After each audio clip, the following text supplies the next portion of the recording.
What's up, y'all? This is the Femme Future Podcast where you, me, and the audience around us get the opportunity to learn from amazing women curating a better future for themselves and others. I'm your host, Amber Latrice, and today I am joined by, oh my goodness, a mixed media artist and creator that has provided items for the likes of Leonardo DiCaprio. Her stuff has been worn on American Idol, and she's even been recommended by the New York Magazine. Miss Jamie, how are you doing today? I'm doing great. Thank you so much for asking me to be a part of this amazing podcast. Oh, thank you for being on. Welcome, welcome, welcome. So you and I had the opportunity to connect a little bit before the pod started, but for our audience members that have not gotten the opportunity to connect with you, can you tell them a little bit about yourself? Absolutely. So I am a mixed media artist, as you said. I have been a working artist for most of my adult life. I realized very quickly that the corporate world was not a good fit for me. I like to tell people that I was allergic to the fluorescent lights. I made it about 3 months, doing that. I did work in marketing for a tiny bit, but I did end up quitting to go back to photography school and pursue a creative passion that I just couldn't deny was a calling for me. I needed to do that. So I am what I like to call a medium hopper, and it could be ADD, it could just be, boredom, but I like to learn as many mediums as possible. And that way, when I get an idea and I want to execute it, I have this huge array of tools at my disposal. So often I will play with mediums, not even knowing how I'm going to use them in the future. And then one day those skills sort of click and get to be executed. And I started about 4 years ago with posting some work on social media, and people just really gravitated towards it. And at this point, I have about 100,000 plus followers across media platforms. And I really think that the people there are following me because I'm unapologetically myself on it. I show them my mistakes. I show them my struggles. I show them the final works and how I got there. And it's really just been a really incredible journey connecting with other artists all over the world and getting such amazing support for my own pursuits. That's amazing. That's amazing. So before we even get started, because I definitely want to know about how you got to where you are, do you have a favorite medium right now? I would say right now I'm pretty deep in the resin work. I recently released a collection of vases using unconventional materials like leather and bubble wrap and brown paper bags, and I cover it in resin and I let it harden in a particular way so that they can hold water and flowers. That's amazing. That's amazing. So thank you so much for telling us who you are right now and where you are right now. But before we continue, we want to take a leap into the past and understand who you were and essentially how you got to who you are right now. So who were you at age 16? Who was 16-year-old Jamie? 16-year-old Jamie grew up in the suburbs of Jersey, and she was captain of the cheerleading squad. I have always been a very non-competitive person and big into support of other people. So it actually was a little bit of foreshadowing, I think, for the approach that I took on social media, because I always really wanted to get behind people and help them be their best. And I never saw life as a competition. I think there's room for everybody to succeed. So when I look back at the way that I, supported the sports players, it's really not unlike the way I try to support artists with my posts and encourage them to be their best selves as well. That's amazing. That's amazing. So you've had this streamline of support throughout your life. Can you bridge the journey or bridge the gap for us and take us on the journey of how you got from the way you used to support those athletes to the way you're currently supporting these artists? What was that life journey like for you? Sure. Well, I think that my first exposure to being creative myself in a major way was actually back in that 16-year-old as well, when I started taking photography classes. And I I immediately was very drawn to being creative, but as I started to have to pick a career, it didn't seem like the most stable decision to go and study art and be an artist. So I went to the Newhouse School of Public Communication at Syracuse University to learn about advertising, because I figured that I could be a professional in the corporate world, but also like have a say in the creativity. I fell in love with the black and white photography guest ads as a kid, and they were wallpapered on my wall. And I loved the idea of forming these campaigns and working with the models and the photographers. And I thought that that would be my avenue into creativity. But after I got out of school and as I mentioned before, I tried the corporate thing and it was just not a fit at all. So at the time when I was working for a marketing firm, we were doing a lot of work with nightlife. And when I decided to quit my job, I went to my favorite bar and I asked them to hire me as a bartender. And I went back to photography school. And when I got out of photography school, I realized that the fine art world wasn't really for me either, because it's very hard to break into. And not to say that I didn't want to put that effort in, but it did feel like it was a male dominated field and you needed all of these connections. And so I decided to take my photography and my Photoshop skills and I started a t-shirt brand. And that was the first name of Devils Make Hair. That was the name of my t-shirt brand, which is now my Instagram handle and all other social media handles. And I began translating my photography into graphic designs and then hand printing them onto t-shirts. And I did that hustle for almost 10 years, where I was on the weekends, I was selling on the streets of Soho, like one t-shirt at a time. I did do some wholesale as well. But it was a 24/7 grind. I used to say, I worked 8 days a week because the days were just so long. And when I started that, my goal was really to build some kind of empire and be like ruler of the t-shirt world. And that was the goal. And as I got older, and then I had children, my goals kind of shifted, and I missed more time to be creative, and I missed interacting with people on a different level, not just trying to sell them something. And I began working with alcohol inks and posting them online, and just immediately realized that I was getting sucked into this new community of artists globally. And I really haven't looked back since then. I gave up the t-shirt stuff and I really focused on what was going to make me mentally happy. And that was creating as much as possible. And so I stopped worrying about sales. I stopped worrying about where it was actually going and just tried to get back to the roots of enjoying the creative process.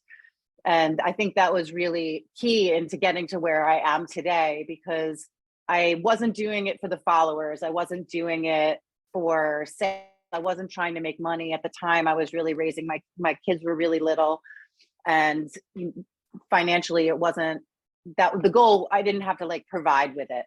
So it gave me the freedom to really do anything that I wanted to do. And I think that freedom of just wanting to be creative and not worrying about, is this going to appeal to a mass market type thing, really helped me become the artist that I am today, where I can do more niche things and I don't worry about who's going to like it, because there is always somebody out there that is going to like your art. Not everybody likes the same things. Wow. Oh, that's so good. And I have so many questions. Okay. I'd love to answer them. First, let me stop and make sure I didn't interrupt you. Were you finished with your journey? I was pretty done. Yeah. Okay. I think so. Yeah. Okay. Yeah. So, okay. I think I'm going to start from, I think I'm going to go backwards. So you mentioned that you kind of got to this place where you were like, I'm not trying to be this like crazy best known, like that is not my goal. But I feel like so often whenever we engage in anything, that's what the world and society tells us the goal needs to be. It's not enough to simply put out the book if you're not on the bestseller list, right? So what was it like for you to get to a place, or maybe you didn't have to, maybe you've always been in this place, but what was it like for you to be in that place where you're like, I'm okay reaching my audience. I don't have to reach the entire world. If I do, I love that. But this is for me, or this is simply for my audience.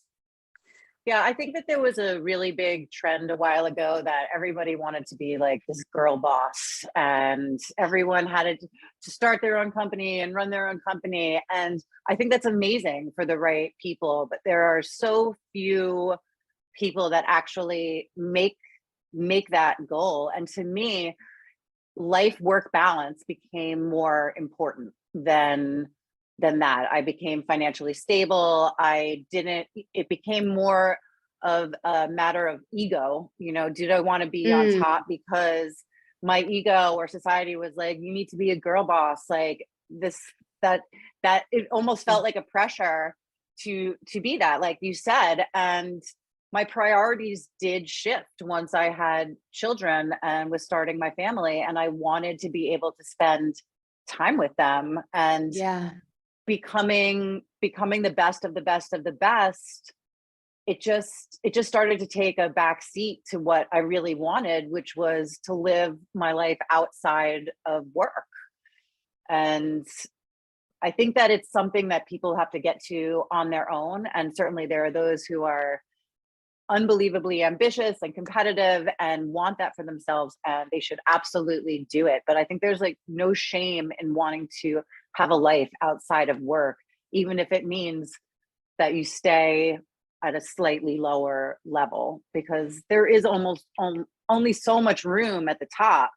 And you can get there if you work hard, but you are going to have to make a lot of other sacrifices. And I wanted to spend time with my friends, and I wanted to spend time with my family, and I wanted to do some things that I knew would never sell. And I wanted to really focus on what made me happy rather than accomplishing some societal goal that wasn't even important to me anymore. Oh, I love that. I love that. So what advice would you have for a listener that's kind of in this space? You mentioned that it's our own journey, but what advice would you have for myself or a listener or viewer that's kind of in the space where they're like, okay, I'm with you. I want that. I want to get to this place where I'm okay only reaching the audience that I reach. I like, even with this podcast, I'm okay with not being on the top of the Apple podcast list. Like, I'm good with that. What advice would you have for us in getting to that place? Because I think that impact of society really has taken hold for a lot of people. Like, don't get it twisted. I do want to see my podcast name at the top of it, but I also want to continue to be in a place where I'm true and authentic to those that I desire to impact and serve. Yeah, I think that it's really important for people to remember that just because everybody doesn't know your name, there are people that do, and you are going to have an effect on individuals that really follow you and really appreciate your advice and appreciate your time. And maybe it's not the masses, like some kind of household name, but you are affecting people anyway. Maybe less people, but you may be affecting less people more than you would affect a lot of people in a smaller amount. You know, one of my favorite things about posting art on my platforms is that sometimes I can really see the butterfly effect of inspiration going to different parts of the world. And if you're on like such a grand scale, you can almost miss those smaller stories. But I've been able to really see that my work is affecting individuals. And I like to keep that perspective in mind, that is equally important, that you're making a positive effect on somebody, and you're inspiring somebody else to follow their dreams and do the work that they want to do and make the art that they want to make. So I think I take comfort in knowing that maybe I'm not, maybe I don't have a million followers, but the followers that I do have are being inspired by the stuff that I'm putting out there. And that motivates me to keep doing it. I love that. I love that. That's so, so, so good. Okay. So you really helped us with addressing the way that society views success and different things like that, and the way that we can measure it and grow in it in ourselves. One of the things I want to ask you also is kind of about something that you mentioned a while back, like in the beginning of your story, where you got to that place where you were in corporate and you were like, oh, Yeah. this is not it. I mean, it was very brief, but I just knew that long term I wasn't going to be happy. And to get very personal, when I was in my early 20s, my sister died. And it just brought thank you. It just brought to light more how important it was to do what you want to do in the time that you have and live your life the way you want to live it, because you don't know how long you're going to be here. Yeah. And I found it like, her death was very inspiring in me not following that corporate life, because I knew how I'd be living and how unhappy I'd be. Wow. This next question is a little personal based on what you just shared, so feel free not to answer it. But what was it like for you navigating both grief and transition during that time? Well, the timing of her death was right before I graduated college. So it was a major transitional point in my life anyway. And I did try to give that corporate life a go afterwards. So it was really once I was deep into the grief processing that I realized that I needed to change things about my life. It wasn't like that happened and magically I knew that I had to follow my dreams or anything. But as I was less and less happy in my, regular 9-to-5 job, I just thought about her and how I didn't need to be doing this. And I didn't need to stay, in this cubicle, in this like metaphorical box, and I really should live how I wanted to live. So it was definitely a process. It took a few years for me to follow that, but that it was like a nagging in my ear that was like, do something else, because, life is short. Wow. Wow. Thank you so much for sharing that and entering into that space of vulnerability and transparency with us. Something else that you mentioned that I really personally related to was this concept of essentially trying different mediums. So I am a person that has done a lot of things. Yeah. I've done a lot of things.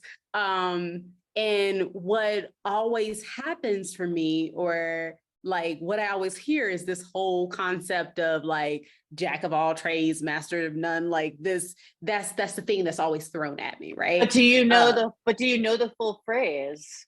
Tell me, because I heard that there's more to it. There is. I don't know if I'll get it right. It's jack of all trades, master of none, but knowing it all is better than one, or something like that. It's not. That's not exactly it, but that's basically what it is. That basically you have more life skills if you know a little bit about everything than if you only can do this one skill.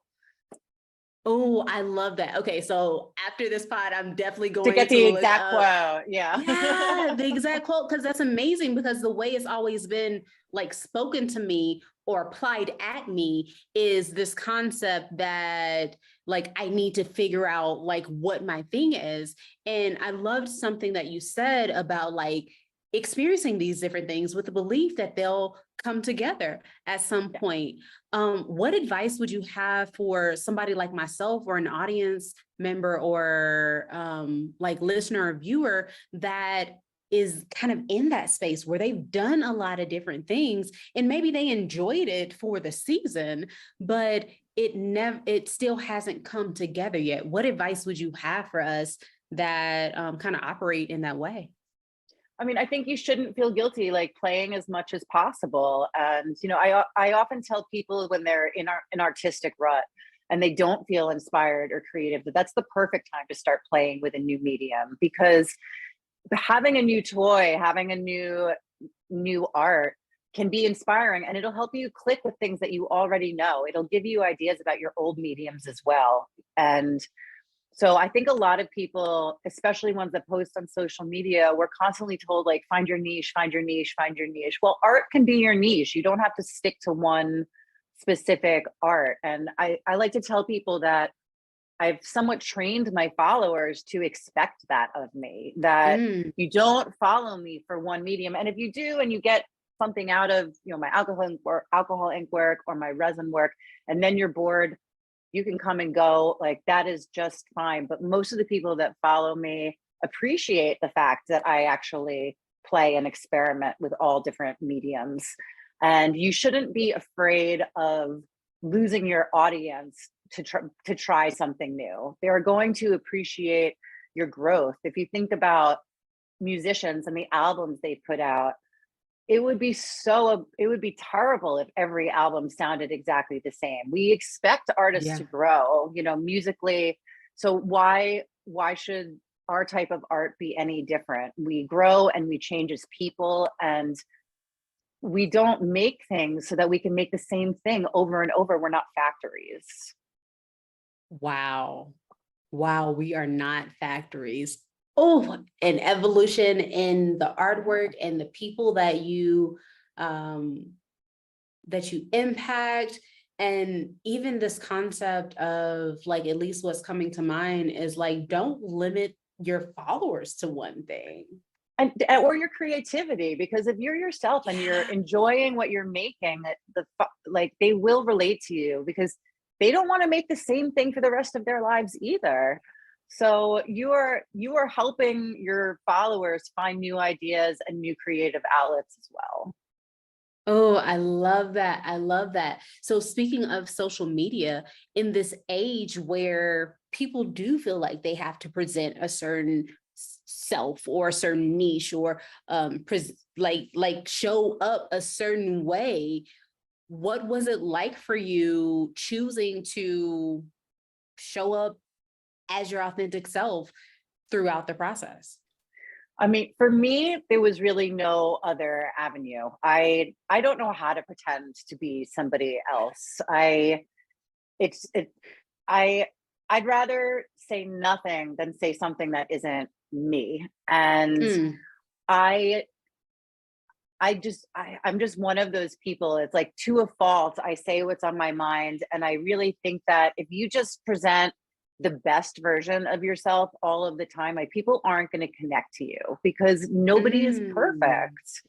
So yeah. you need to express your weaknesses and your vulnerabilities, because your followers are human and they want to know that you're human too. And if you never mess up, or you only present like the perfect end results, they're going to feel worse about themselves. They're going to, like, even if you think about, beauty standards these days, these kids, they Mhm. look at these photoshopped images and all they see is perfection. And then they look at Man. themselves and they feel worse about themselves. But it's the same thing with art. If you only show the final product and the best of your work, then you might sell it for sure. But at Yeah. least with my followers, most of my followers are artists that are creating themselves, and you want to show them that it's okay, that there are mistakes, and it's okay to, like, work through it. And you end up learning so much more working through those mistakes than you would if everything you pumped out was perfect.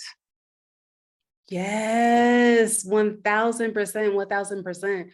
So what advice would you have for an audience member that's on the journey of trying to figure out how to even present their true and authentic self? Because I do think that, especially in the social media age, a lot of people have gotten caught up in the concept of, what image am I truly putting out on social media? And is that even me?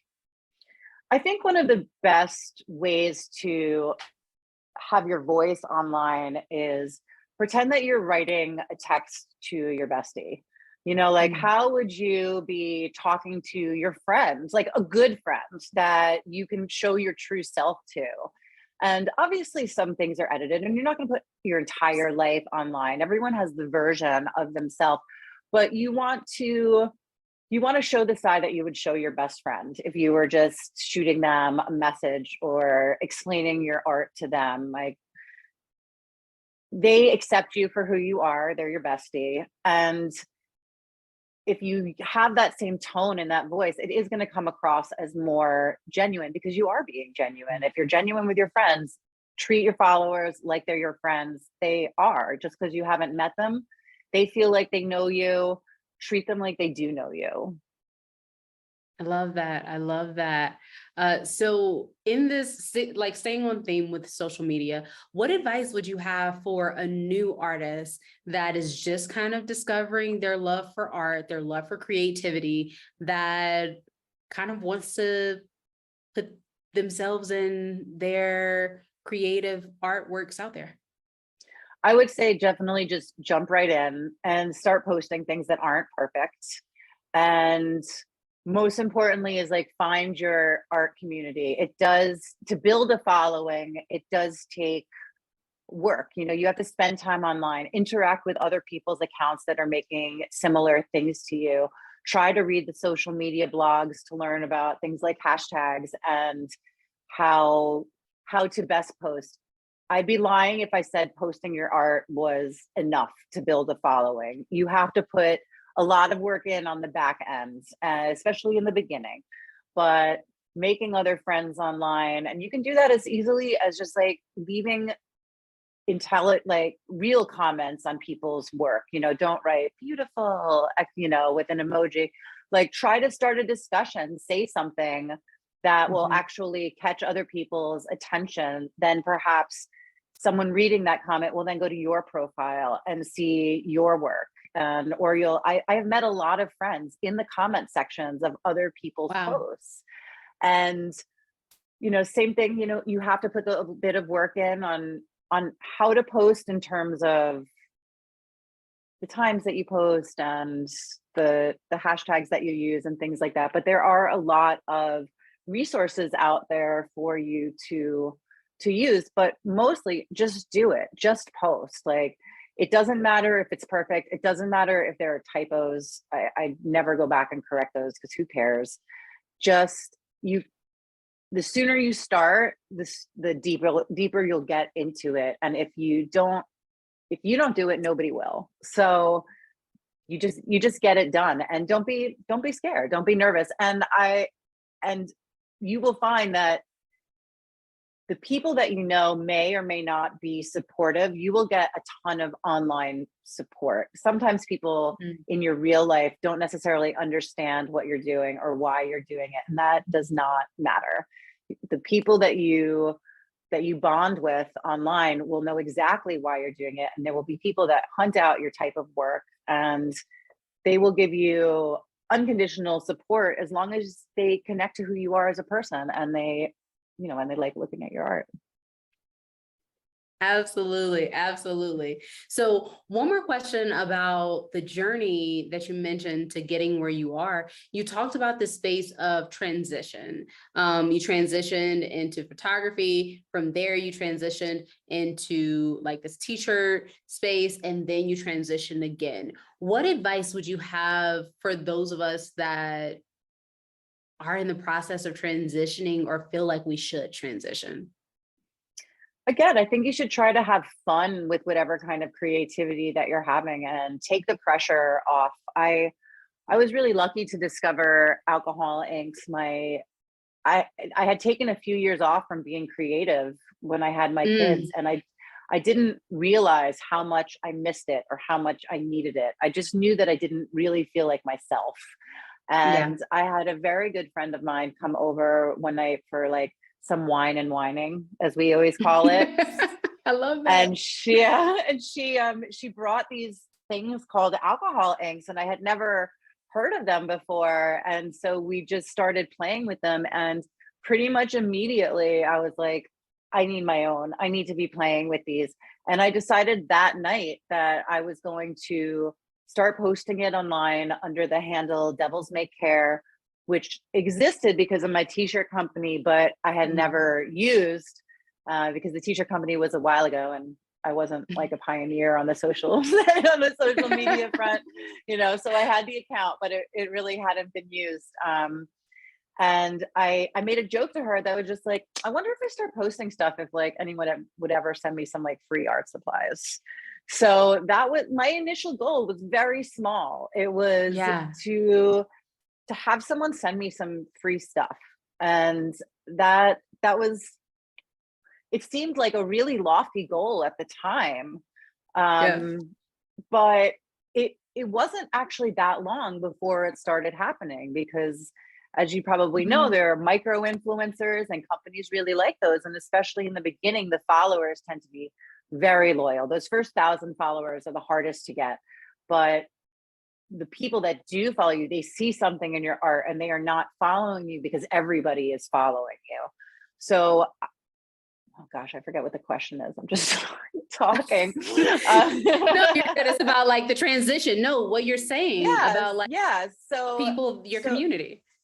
Your community. So I would say like the transition, it doesn't have to be some big decision or some major investment. Just take that step forward to do what you want to do it slowly, dedicate a small amount of time every day to it, or almost every day to it, because we all have busy lives and a lot of us have regular 9-to-5s.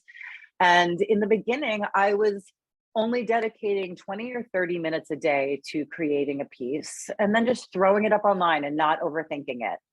And if you scroll all the way down on my Instagram, you can see the very first piece that I made at the Wine and Wine Night, because I just didn't overthink it. And I would say that that's probably the hardest part about transitioning, is people really worrying about, where's it going? Will it be successful? Am I going to be able to do this? Instead of just taking those baby steps that are needed. And then before you know it, you've traveled such a distance with those baby steps that you've transitioned and you didn't even realize it.